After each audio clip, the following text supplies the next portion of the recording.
The stinky country girl is here, he'd whispered.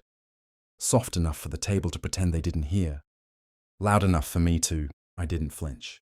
Crystal glasses chimed gently around us. A string quartet murmured near the marble staircase, and the chandelier above reflected 100 versions of my still face. My sister's engagement, dinner, her dream night, held, together by polished smiles and expensive lies. I stood at the edge of the ballroom in a simple dress, the kind that doesn't beg for attention. His eyes had skimmed over me earlier, dismissive, amused. He thought I didn't belong here.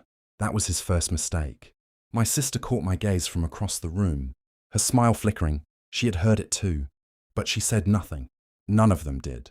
Not his parents, not the guests, not even the staff, especially not the staff. I slowly set my clutch down on the nearest table, fingers brushing the engraved metal tag attached to it, a quiet reminder of ownership, of power. He laughed again, louder this time, and that was when I decided the night would no longer be his. I had learned early in life what it meant to be looked through instead of looked at. Back in our small hometown, I was the quiet one, the daughter who didn't talk much, didn't dress loud, didn't fit into anyone's expectations of what mattered.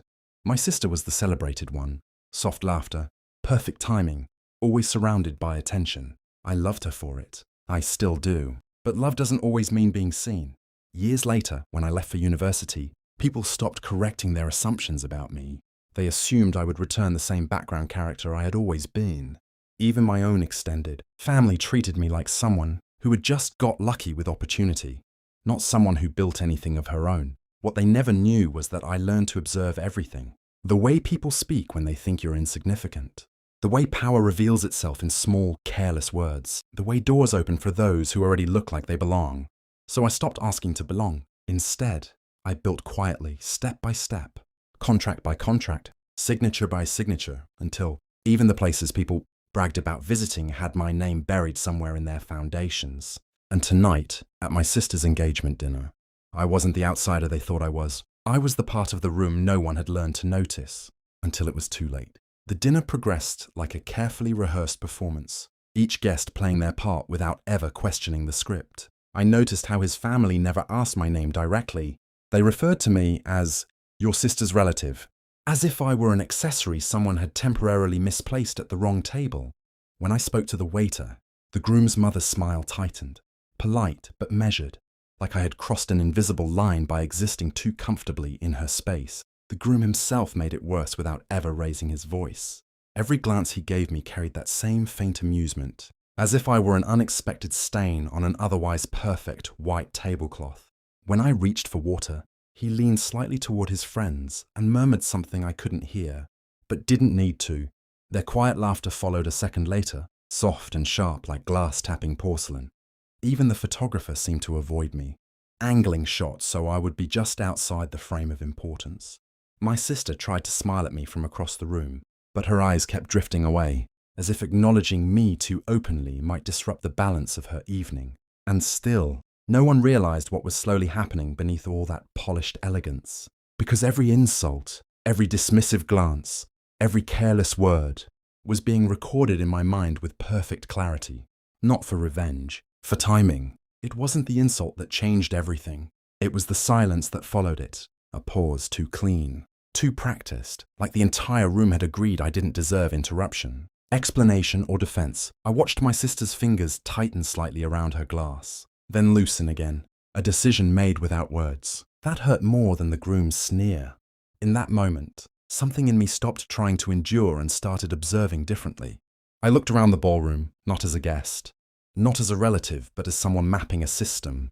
The staff entrances, the security posture, the manager's station near the far archway, the subtle shift in behavior when a senior employee walked past. Then I saw it. A waiter approached the groom's table, hesitated, then lowered his head slightly as he spoke.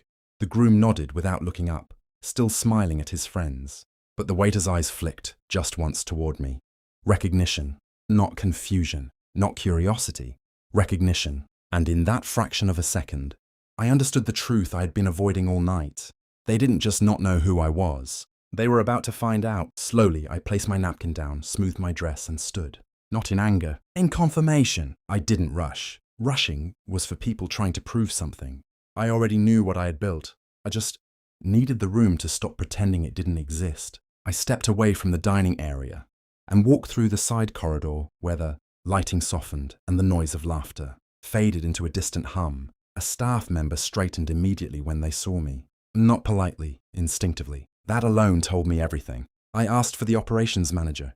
Not loudly, not dramatically. Just a calm request that carried the weight of someone who didn't need permission. Within minutes, he arrived. He didn't introduce himself. He didn't ask who I was. He simply waited, eyes slightly lowered, as if already expecting instruction.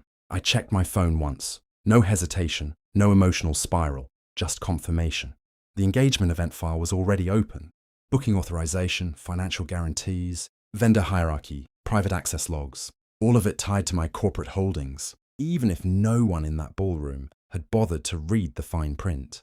I issued 2 instructions. First, secure all entry points and pause external access confirmations. Second, prepare the master event registry for immediate audit visibility. No confrontation, no announcements, just structure shifting quietly beneath their feet. When I walked back toward the ballroom, nothing looked different on the surface. That was the point. Revenge, I had learned, doesn't arrive loudly.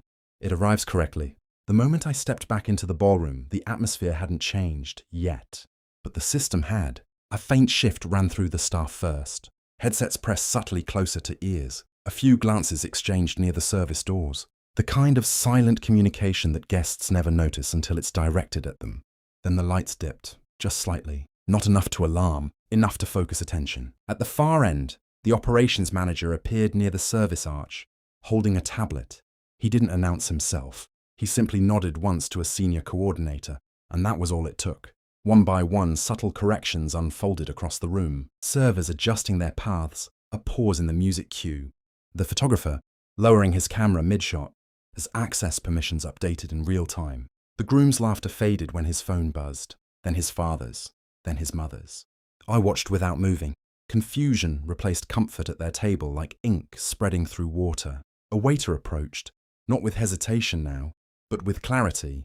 He spoke quietly, professionally. The groom's expression shifted as the words landed. I didn't need to hear them. I already knew what had been confirmed. Reservation authority, event control, venue ownership structure. The truth didn't arrive as drama. It arrived as policy, and for the first time that night, I saw him look in my direction without amusement. The room didn't erupt. It shifted. That was more unsettling. Whispers began in low currents between tables, careful at first, then spreading as people rechecked what they thought they knew about the evening. Guests who had been laughing moments ago now studied the room like they were suddenly unsure which version of reality they had been invited into. At the groom's table, the performance collapsed in pieces. His father stood halfway, then stopped, as if the act of rising required confirmation he no longer had. His mother's face tightened, not in anger, but in calculation. The kind people wear when they realize social currency has just been revalued in real time. The groom didn't speak. He kept looking at his phone, then at the staff, then at me, as if one of those 3 should undo what the others had confirmed. My sister finally turned fully toward me.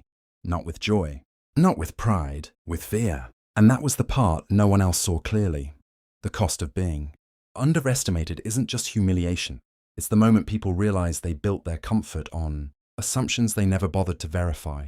I didn't raise my voice. I didn't need to. The consequences weren't something I delivered.